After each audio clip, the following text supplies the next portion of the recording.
ಜೊತೆಯಲ್ಲಿರುವೆ, ನಿನ್ನದೆಲ್ಲ ನನ್ನದೇ ನನ್ನದೇ ಯೇಸುವೇ. ನನ್ನ ತಳ್ಳಿ ಬಿಡದ ದೇವ, ನಿನ್ನ ಬಿಟ್ಟು ಬಾಳೆನಯ್ಯ, ನನ್ನದೆಲ್ಲ ನಿನ್ನದೇ ನಿನ್ನದೇ ಯೇಸುವೇ. ಕರ್ತರಿಗೆ ಮಹಿಮೆ ಉಂಟಾಗಲಿ. ಈ ದಿನದ ವಾಗ್ದಾನಕ್ಕಾಗಿ ದೇವರಿಗೆ ಸ್ತೋತ್ರ ಮಾಡೋಣ. ಯಾಕಂತ ಹೇಳಿದ್ರೆ ನಮ್ಮ ಕರ್ತನು ರಕ್ಷಕನು ಬಿಡುಗಡೆ ಮಾಡುವ ಯೇಸು ಕ್ರಿಸ್ತನ ನಾಮದಲ್ಲಿ ಈ ಅನುದಿನ ಎಂಬ ಆಹಾರ ವಾಕ್ಯಗಳ ಮೂಲಕ ನಿಮಗೆ ವಂದನೆಗಳನ್ನು ನಾನು ತಿಳಿಸಿಕೊಡುತ್ತೇನೆ. ಈ ದಿನದಲ್ಲಿ ಕೂಡ ದೇವರ ಒಂದು ವಾಗ್ದಾನ ಏನು ಅನ್ನುವಾಗ ಅಪೊಸ್ತಲರು ಬರೆದ ಪತ್ರಿಕೆ 10ನೇ ಅಧ್ಯಾಯ 13ರಿಂದ 19 ವಾಕ್ಯಗಳು ನಾವು ಓದುತ್ತೇವೆ. ನನ್ನೊಂದಿಗೆ ನೀವು ಕೂಡ ಓದಿಕೊಳ್ಳಿರಿ. ಆಗ ಪೇತ್ರನು ಎದ್ದು ಕೊಯ್ದು ತಿನ್ನು ಎಂದು ಅವನಿಗೆ ಒಂದು ವಾಣಿ ಕೇಳಿಸಿತು. ಅದಕ್ಕೆ ಪೇತ್ರನು, ಬೇಡವೇ ಬೇಡ ಸ್ವಾಮಿ, ನಾನು ಎಂದು ಹೊಲೆ ಪದಾರ್ಥವನ್ನಾಗಲಿ ಅಶುದ್ಧ ಪದಾರ್ಥವನ್ನಾಗಲಿ ತಿಂದವನಲ್ಲ ಅಂದನು.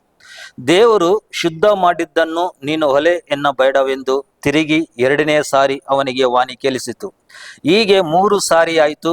ಆದ ಕೂಡಲೇ ಆ ವಸ್ತುವು ಆಕಾಶದೊಳಗೆ ಸೇರಿಕೊಂಡಿತು. ಪೇತ್ರನು ತನಗಾದ ದರ್ಶನವು ಏನಾಗಿರಬಹುದೆಂದು ತನ್ನಲ್ಲಿ ಕಳವಳ ಪಡುತ್ತಿರುವಾಗ ಕೊರ್ನೇಲನು ಕಳಿಸಿದ್ದ ಆ ಮನುಷ್ಯರು ಸೀಮೋನನ ಮನೆ ಯಾವುದು ಎಂದು ಕೇಳಿಕೊಂಡು ಬಂದು ಆ ಮನೆಯ ಬಾಗಿಲಲ್ಲಿ ನಿಂತು, ಪೇತ್ರನೆನಿಸಿಕೊಳ್ಳುವ ಸೀಮೋನನು ಇಲ್ಲಿ ಇಳುಕೊಂಡಿದ್ದಾನೋ ಎಂದು ಕೂಗಿ ಕೇಳಿದರು. ಪೇತ್ರನು ಆ ದರ್ಶನದ ವಿಷಯದಲ್ಲಿ ಆಲೋಚನೆ ಮಾಡುತ್ತಿರಲು ದೇವರಾತ್ಮನು ಅವನಿಗೆ, ಅಗೋ, 2 ಮನುಷ್ಯರು ನಿನ್ನನ್ನು ವಿಚಾರಿಸುತ್ತಾರೆ, ನೀನೆದ್ದು ಕೆಳಗೆ ಹೋಗು ಅಂದರು. ದೇವರು ತಾನೇ ನಿಮ್ಮನ್ನು ಆಶೀರ್ವಾದ ಮಾಡಲಿ. ನಾವು ಪ್ರಾರ್ಥಿಸಿಕೊಳ್ಳೋಣ. ಕೃಪೆಯಲ್ಲಿ ಐಶ್ವರ್ಯವುಳ್ಳ ದೇವರೇ, ನಿನ್ನ ನಾಮವು ಮಹಿಮೆ ಪಡಲಿ. ದೇವರೇ, ನೀನು ಒಳ್ಳೆಯ ದೇವರು, ನೀನಾಗಿದ್ದೀಯ ರಾಜ ಸುಸ್ವಾಮಿ.